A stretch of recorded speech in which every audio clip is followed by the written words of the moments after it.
A Buddha recognizes there is no self. There's no one here. The self that I normally see doesn't exist at all. Actually, the nature of myself is emptiness, is freedom.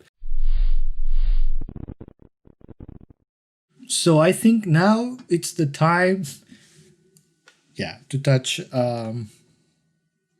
the idea of what this mind is that you've been talking about. If I have to put it in a very brute force way, what we understand as a mind in modern cognitive science is basically what the brain does. And by brain, I don't necessarily mean the organ, but I mean probably the conjunction or the interaction between the brain, the rest of the body, and some of the environment. But we as neuroscientists don't like dualism anymore. We tend to reject the notion that there is something, an essential thing, an essence called the mind that is completely independent from another essence called the body. So we try to reject this idea, but it's really hard because it's really ingrained in the philosophy of mind, if you want, from Descartes and from there onwards, even from Plato, right? That there are two separate essences, so the flesh, the body, the mind, and the soul. We try to avoid getting into these distinctions.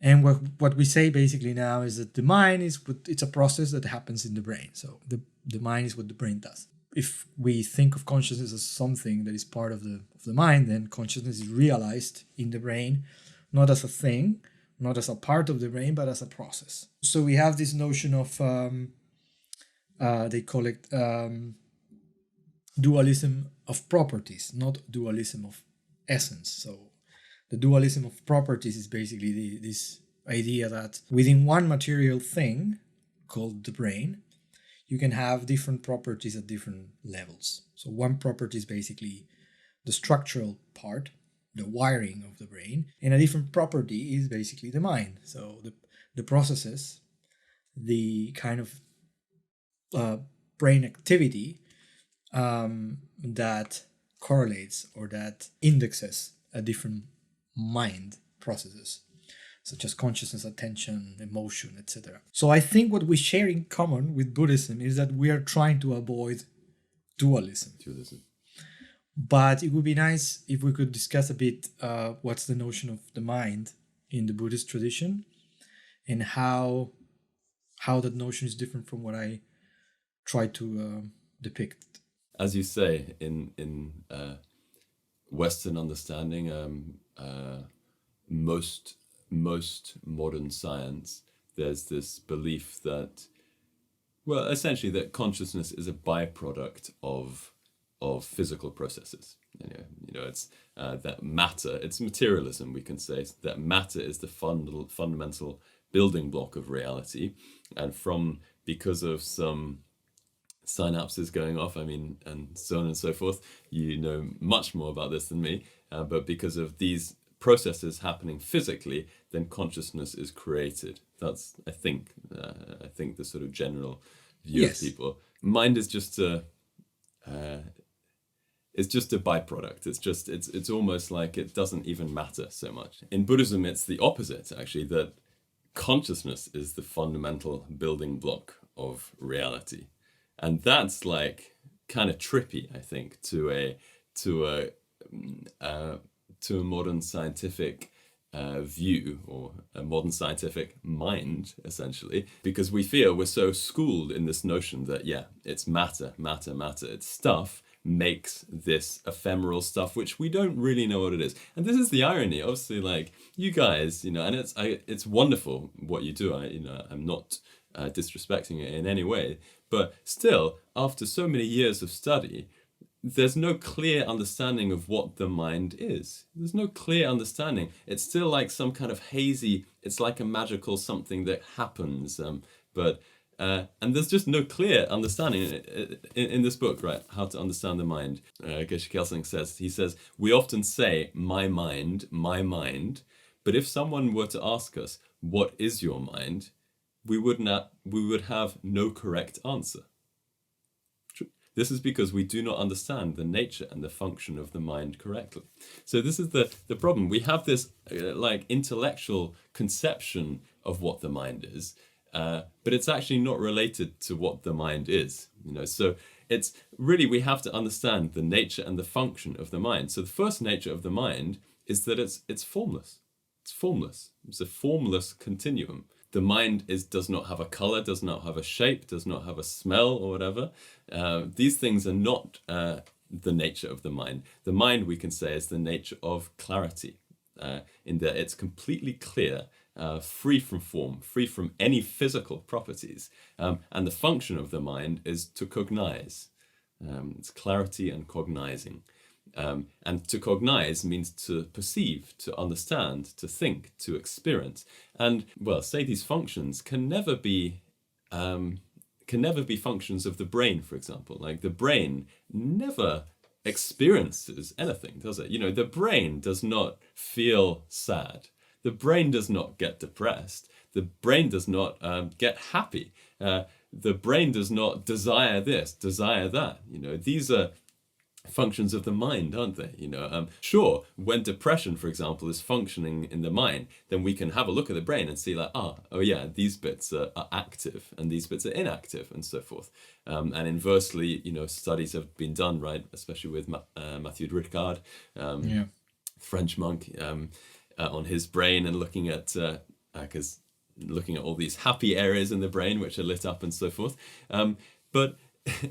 But in reality, of course, yes, there's a relationship. Of course, there's a relationship. But the brain never experiences, because it's a physical thing. It's a physical thing. It doesn't. That's not its function. And so, of course, there's a relationship. But they're actually fundamentally two distinct and separate things. Even though there's a relationship, they're two distinct things. And it's really important, because we have this, even in psychology, even if you study modern psychology, there's a complete haziness when it comes to the nature of the mind and what the mind actually is. And so we're actually clueless in general. And so we need, at least, I think it's extremely helpful. We need clear instruction, but then we need to have a look through our own experience, because we see, you sit down in meditation and you start to ask, okay, what is my mind? Well, you start to recognize, well, my mind is that which is aware. And there is awareness moment by moment by moment by moment. And what is the cause of this awareness? Say, right now, we're having an awareness. So what is the cause of this awareness? Now, we might think, oh, well, it's neurons and this and that, But actually, the cause of this moment of awareness is the previous moment of awareness.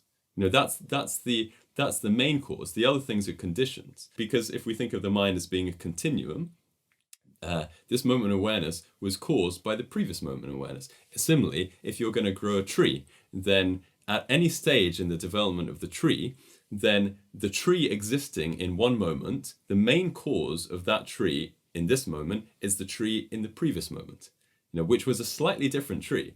And the tree in the previous moment, again, a slightly different tree, all the way back to an acorn, and then back, because within the continuum of tree, there's a continuum of a tree. Similarly, with the mind, the real cause of the mind is the mind itself. Of course, it's the cause of the mind now, presently active, is the previous moment of mind.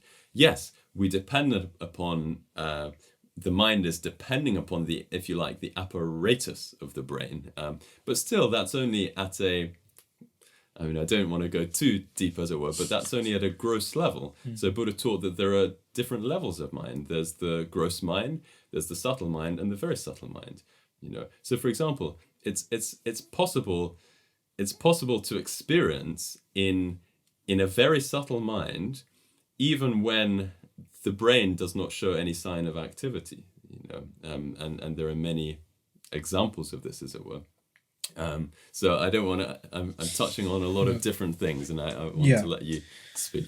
For the sake of general understanding, we would agree that, according to what I just heard, we neuroscientists are basically busy with the gross mind, with this. Yeah, And the truth is, you're not even. I don't want to be rude here, but we're you're not even there.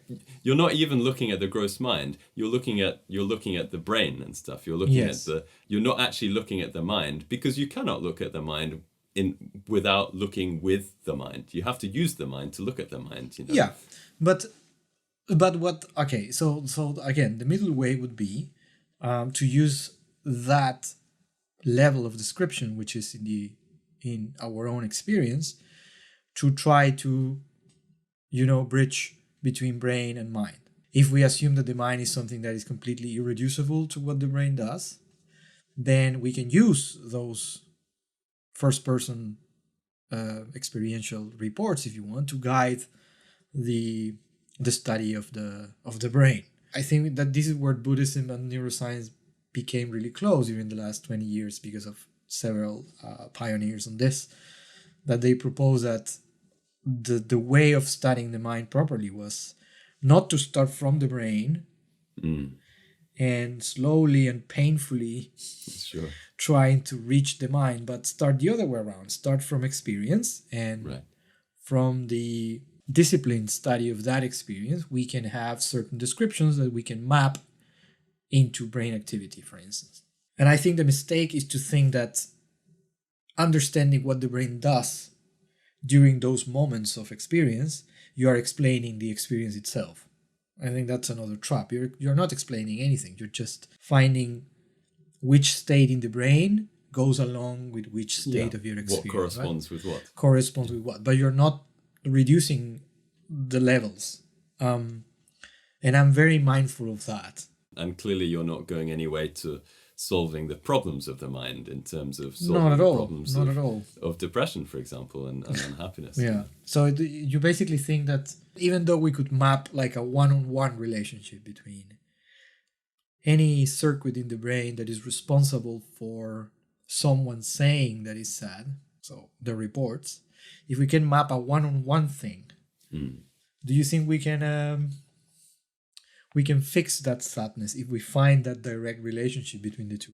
What I'm not saying is that this moment of depression is this mechanism in the brain. No, I'm saying that you find a correspondence between the two. So you have a very good idea, or at least you can guess, that by affecting this neural process, you might affect how people feel. And then you design a drug, for instance. And then you see that people get better. To me, that's a way of saying, okay, there is a direct link between the two. One thing is not the other, so you cannot reduce the experiential level to the brain level, but there is a correspondence between the two. Would you think that would be like a way of fixing depression in this context? I know what you're going to say, no. No. I wish it could be the case, but it logically cannot be, because it's not addressing the fundamental source of the suffering of the depression in this case. It might be addressing a symptom of it arising. You might be able to see, oh yes, there's this arising, and if we change this, if we give this drug, then we can change the experience a bit. But you're not actually looking at the source of the suffering itself. You're actually, I mean, it's a bit like Western medicine in general. You're focused on the disease instead of the source of the disease. You're looking at the symptoms, but you're not looking at the source. And so of course, and I'm not saying that modern drugs aren't helpful. I mean, I feel like they're a symptom of our modern age, the fact that people need them, which is very sad. And of course they can be helpful sometimes.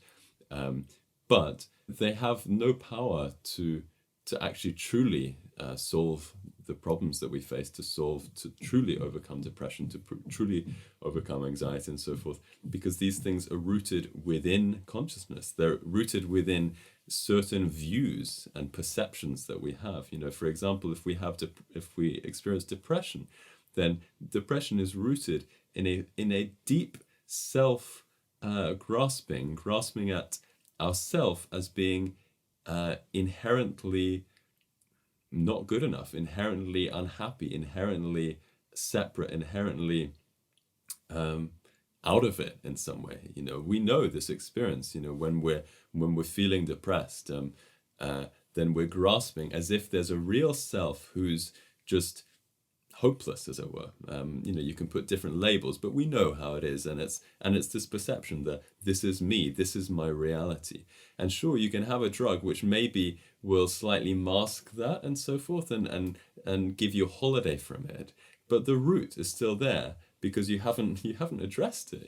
And so that's where Dharma, where Buddhist teachings come in, because this is about looking, like becoming aware, where is this suffering coming from, and seeing it's coming from these thoughts, these grasping thoughts, thinking that this is my reality. And so for a Buddha recognizes there is no self, there's no one here. The self that I normally see doesn't exist at all, actually. The nature of myself is emptiness, is freedom. And so actually it's wonderful. Everything's wonderful. At the moment, our mind is like in knots. It's in knots, and we're caught up in these knots, and then trying to fix the problems of these knots. But we just need to untangle and see actually reality is wonderful. Yeah. So you just dropped a conceptual bomb. You mentioned the word emptiness. And I think this is the full circle now, because in order to really understand the nature of the self from a Buddhist perspective, I think we need to talk about emptiness. I think so. So we're gonna do that after a little break. Wonderful.